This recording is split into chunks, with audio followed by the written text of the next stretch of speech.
Hi friends, welcome back to Moni Spicy Kitchen. இன்னைக்கு நாம என்ன ரெசிபி பார்க்க போறோம்னா ரொம்ப டேஸ்டியான மரவள்ளி கிழங்கு மசிச்சதும் இது கூட நல்ல வறுத்து அரைச்ச மீன் குழம்பும் எப்படி செய்யலாம்னு தாங்க பார்க்க போறோம்.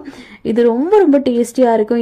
இந்த ரெண்டுத்தோட காம்பினேஷன் பாத்தீங்கன்னா அவ்வளோ பக்காவா இருக்கும். எங்க ஊர்ல எல்லாம் பாத்தீங்கன்னா ரொம்ப ஃபேமஸான ஒரு ரெசிபி தான் இது, கன்னியாகுமரி மாவட்டத்துல. இது வந்து பாத்தீங்கன்னா எல்லாரோட ஆல் டைம் ஃபேவரட் ஃபுட்டா கூட இருக்கும். ஏன் அப்படின்னா கிழங்கு மீன் இது வந்து ரொம்ப டேஸ்டியான ஒரு ரெசிபியும் கூட. இன்னைக்கு நாம எங்க ஊர் ஸ்டைல்ல நல்ல ட்ரெடிஷ்னலா ரொம்ப டேஸ்டியா பெர்ஃபெக்ட்டா எப்படி செய்யலாம் அப்படிங்கறதான் பார்க்க போறோம். அதுக்கு முன்னாடி நம்ம சேனலுக்கு இப்பதான் ஃபர்ஸ்ட் டைமா வாரீங்கன்னா மறக்காம சப்ஸ்கிரைப் பண்ணிருங்க. அப்படியே கூட இருக்கக்கூடிய பெல் பட்டனையும் பிரஸ் பண்ணுங்க. அப்பதான் நான் போடக்கூடிய நியூ வீடியோஸ் உங்களுக்கு நோட்டிபிகேஷனா வரும். லைக் பண்ணுங்க, ஷேர் பண்ணுங்க.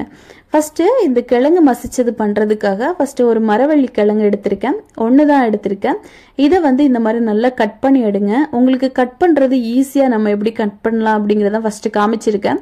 இந்த மாதிரி ஒரு 2-3 சின்ன பீஸா நம்ம வந்து கட் பண்ணி எடுத்துட்டு அதுக்கப்புறமா கிழங்கோட தோல்ல இந்த மாதிரி சென்டரா ஒரு கோடு போடுங்க. போட்டுட்டு லேசா இந்த மாதிரி தோலுக்குள்ளாப்புல கத்தி வச்சு நீங்க எடுத்துட்டீங்க அப்படின்னு ரொம்ப ஈஸியா நம்மளுக்கு கட் பண்ண வரும். இதே மாதிரி நீங்க எல்லாத்தையுமே இப்ப கட் பண்ணி எடுத்துக்கலாம். தோல் வந்து நம்ம வெட்டி எடுக்கணும் அப்படிங்கிற அவசியம் இல்லை. இந்த மாதிரி எடுத்துட்டீங்க அப்படின்னு ரொம்ப சூப்பரா வந்துடும்.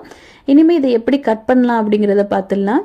இந்த மாதிரி கத்தி எடுத்துட்டு ஒரு தட்டை எடுத்து வச்சுக்கோங்க. லேசா இந்த மாதிரி கட் பண்ணி எடுத்து விடுங்க. இந்த மாதிரி எடுக்கும்போது என்ன பெனிஃபிட் அப்படின்னு பாத்தீங்கன்னா உள்ள இருக்கக்கூடிய அந்த வேர் மட்டும் நம்மளுக்கு தனியா கிடைக்கும். கிழங்கு எல்லாமே பாத்தீங்கன்னா நம்ம வெட்டி முடிக்க முடியும். இந்த மாதிரி ரவுண்டா எடுத்து கட் பண்ணிக்கோங்க. பாருங்க இந்த மாதிரி இப்ப நம்மளுக்கு வேர் மட்டும் தனியா வந்துருச்சு. இதே மாதிரி எல்லாத்தையும் கட் பண்ணி எடுத்துக்கலாம். இப்ப பாருங்க எல்லாத்தையும் கட் பண்ணிட்டோம். இனிமே இது ஒரு 3 தண்ணி போல நல்லா வாஷ் பண்ணி எடுக்கணும். தண்ணி விட்டு நல்லா அலசி எடுங்க. இப்ப இதை நம்ம அலசி எடுத்ததுக்கு அப்புறமா ஒரு கடாயில கொஞ்சமா தண்ணி சேர்த்து நல்லா கொதிக்க வச்சதுக்கு அப்புறம் இந்த மாதிரி நல்லா கொதி வரணும். அதுக்கப்புறமா தான் கிழங்கு சேர்க்கணும். இப்ப எல்லா கிழங்கையுமே சேர்த்துருங்க. சேர்த்துட்டு தேவையான அளவுக்கு உப்பு சேர்த்துக்கலாம். ஒரு 1/2 டேபிள் ஸ்பூன் அளவுக்கு உப்பு. இப்போ உப்பு போட்டு இதை நல்லா கொதிக்க விட்டு வேக விடணும். ஒரு 5 நிமிஷம் நல்லா ஹை ஃப்ளேம்ல வெந்துட்டு அப்படின்னாலே ரொம்ப சூப்பரா குக் ஆயிரும். இப்போ இது நல்லா வேகட்டும். இப்ப பாருங்க ஒரு 5 நிமிஷம் ஆயிருச்சு. நல்லா குக் ஆயிருச்சு. உங்களுக்கு பார்த்தாலே தெரியும்னு நினைக்கிறேன். நல்லா வெந்துருச்சு. இது வெந்துருச்சா அப்படிங்கறத பாக்குறதுக்கு லேசா கை வச்சு இந்த மாதிரி மசிச்சு பாருங்க. இந்த அளவுக்கு நல்லா மசிய வரணும். இப்ப கிழங்கு ரெடி ஆயிருச்சு. இனிமே கிழங்குல இருக்கக்கூடிய தண்ணி எல்லாம் நல்லா வடிகட்டி நம்ம மாத்தி எடுத்து வச்சிடலாம். இதுக்கான ஒரு சின்னதா நம்ம வந்து அரைக்க போறோம். இதுக்கு ஒரு மிக்ஸி ஜாரை எடுத்துட்டு ஒரு 1/2 கப்பு போல துருவின ஃப்ரெஷ்ஷான தேங்காய் தான் சேர்க்கணும். சேர்த்துட்டு ஒரு 1/4 டேபிள் ஸ்பூன் சீரகம், இது கூடவே ஒரு 1/4 டேபிள் ஸ்பூன் அளவுக்கு நல்ல மிளகு தூள் சேர்த்திருக்கேன். உங்ககிட்ட நல்ல மிளகாய் இருந்ததுன்னா ஒரு 5-6 நல்ல மிளகு சேருங்க. ஒரு பூண்டு, கொஞ்சமா கருவேப்பிலை, ஒரு 1/2 டேபிள் ஸ்பூன் அளவுக்கு மஞ்சள் தூள், இது இவ்வளவு போட்டுட்டு கொஞ்சமா பெருங்காயத்தூளும் சேர்த்திருக்கேன். ஒரு 1/4 டீஸ்பூன் சேர்த்துட்டு தண்ணி எதுவும் சேர்க்காம நல்ல கொரகொரப்பா இந்த மாதிரி அரைச்சி எடுத்துட்டு வந்துருங்க. இப்ப இதுக்கான அரைப்பு வந்து ரெடி ஆயிருச்சு. இதை மாத்தி வச்சுட்டு தாளிப்பு பார்த்துடலாம். ஒரு கடாயில ஒரு 2-3 டேபிள் ஸ்பூன் போல தேங்காய் எண்ணெய் தான் சேர்க்கணும். அதுதான் ரொம்ப மஸ்ட். அதான் ரொம்ப மணமா டேஸ்டா இருக்கும். இதுல வந்து கொஞ்சமா ஒரு 1/4 டீஸ்பூன் மட்டும் கடுகு, அப்புறமா வரமிளகா, கொஞ்சமா கருவேப்பிலை சேர்க்கணும். இதுல அதிகமான தாளிப்பு எதுவும் நம்ம சேர்க்க வேண்டாம். கடலை பருப்பு, உளுத்தம் பருப்பு இந்த மாதிரி எல்லாம் சேர்த்தோம் அப்படின்னா கிழங்கு சாப்பிடும் போது அந்த அளவுக்கு நல்லா இருக்காது மீன் குழம்பு கூட. அதனால கொஞ்சமா கடுகு மட்டும் நம்ம சேர்த்தா போதும். சேர்த்துட்டு இது நல்லா வறுபட்டதும் இதை மாத்தி வச்சிருங்க. இப்ப வந்து கிழங்கு எடுத்துடலாம். இதை வந்து நல்லா கரண்டி வச்சு லேசா இந்த மாதிரி மசிச்சு எடுக்கணும். போட்டு ரொம்ப கடையக்கூடாது. இந்த மாதிரி லேசா ஃபர்ஸ்ட் மசிச்சு எடுங்க. நம்ம அரைச்சி வச்சிருக்கிறதெல்லாம் போட்டு இந்த மாதிரி மசிக்கும் போதே அது ரொம்ப அழகா மசிஞ்சு வந்துடும். இப்போ லேசா இந்த மாதிரி மசிச்சுட்டு நம்ம அரைச்சி வச்சிருக்கக்கூடிய அந்த தேங்காவை இதுக்குள்ள சேர்த்துடலாம். சேர்த்துட்டு நல்லா இந்த மாதிரி ஃபர்ஸ்ட் நம்ம எந்த மாதிரி நல்லா மசிச்சு எடுத்தோமோ அதே மாதிரி லோ ஃப்ளேம்ல தான் வைக்கணும். ஹை ஃப்ளேம்ல எல்லாம் வைக்கக்கூடாது. இது ரெடி ஆகிறதுக்கு பார்த்தீங்கன்னா ஒரு 3-4 நிமிஷம் ஆகும். ஏன் அப்படின்னா நம்ம சேர்த்திருக்கக்கூடிய அந்த தேங்காய் எல்லாமே பச்சை வாசனை எல்லாம் போய் நல்லா குக் ஆகி வரணும். அதனால லோ ஃப்ளேம்ல வச்சு இந்த மாதிரி கலந்து கொடுத்துட்டே இருங்க. உப்பெல்லாம் சேர்க்க வேண்டாம். நம்ம உப்பு போட்டு தான் வேக வச்சு எடுத்திருக்கோம். அதனால உப்பு வந்து கரெக்டா இருக்கும். இப்ப பாருங்க ஓரளவுக்கு நல்லா மிக்ஸ் பண்ணி எடுத்துட்டோம். இனிமே நம்ம வந்து தாளிப்பு ரெடி பண்ணி வச்சிருக்கோம்ல, அதை வந்து இதுல கொட்டிடலாம். கொட்டிட்டு அப்படியே நல்லா மிக்ஸ் பண்ணி கொடுத்துட்டே இருங்க. ஒரு 3 நிமிஷத்துலேருந்து 4 நிமிஷம் வரைக்கும் நம்ம நல்லா இந்த மாதிரி மிக்ஸ் பண்ணி கொடுத்துட்டோம் அப்படின்னாலே பர்ஃபெக்டா வந்துடும். இப்போ அவ்வளவுதான்.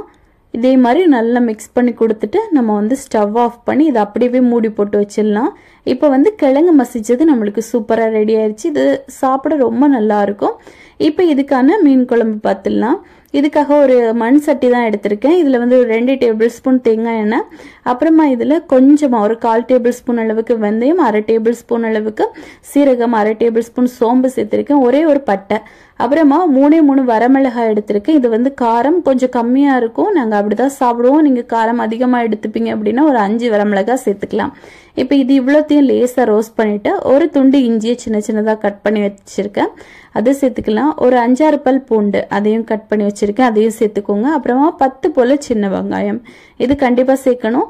அப்புறமா கொஞ்சமாக கருவேப்பிலை சேர்த்துக்கோங்க. சேர்த்துட்டு இப்போ இது எல்லாத்தையும் நல்லா வந்து நம்ம வதக்கி எடுக்கணும். இந்த எண்ணெயிலே பார்த்தீங்கன்னா இது கொஞ்சம் ஒரு அரைவாசி நல்லா வந்து வதங்கட்டும், அது வரைக்கும் நல்லா வதக்கி விடுங்க. உங்ககிட்ட சின்ன வெங்காயம் இல்லை அப்படின்னா அதுக்கு பதிலாக ஒரு வெங்காயம், பெரிய வெங்காயம் கூட சேர்த்துக்கலாம்.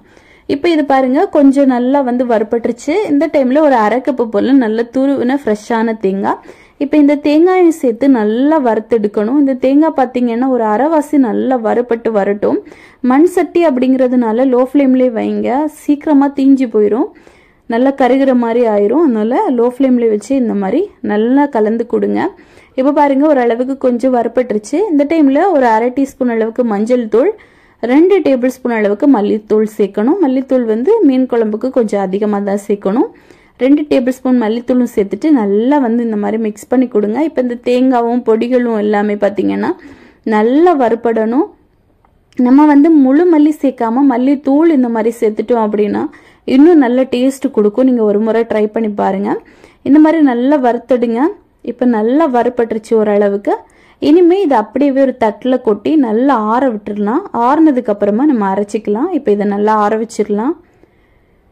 இப்போ பாருங்க ஓரளவுக்கு நல்லா ஆறிடுச்சு. இனிமே இதை அப்படியே எடுத்து ஒரு மிக்சி ஜாரில் மாற்றிடுங்க. இப்போ எல்லாத்தையுமே மிக்சி ஜாரில் நம்ம மாற்றிடலாம். மாற்றிட்டு கொஞ்சமாக தேவையான அளவுக்கு தண்ணி, ஒரு 1/2 கப்பு போல் தண்ணி சேர்த்து நல்ல பேஸ்ட்டாக அரைச்சி எடுத்துகிட்டு வந்துடலாம். பாருங்கள் இந்த அளவுக்கு நல்ல பேஸ்ட்டாக அரைச்சி எடுக்கணும். இப்போ எடுத்தாச்சு. நான் மீன் வந்து நல்லா கழுவி உப்பு மஞ்சள் தூள் போட்டு வாஷ் பண்ணி வச்சுருக்கேன். இந்த மீன் பார்த்திங்கன்னா மொத்தமாக ஒரு 1 கிலோ அளவுக்கு இருக்கும். இப்போது மண் சட்டியில் திரும்பவும் அதே சட்டி தான் எடுத்திருக்கோம். அதில் வந்து ஒரு 2 டேபிள் ஸ்பூன் அளவுக்கு எண்ணெய் சேர்த்துருக்கேன்.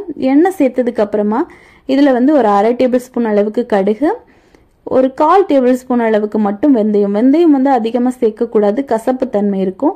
அப்புறமா இதில் கொஞ்சமாக கருவேப்பிலை, இது கூட ஒரே ஒரு தக்காளி.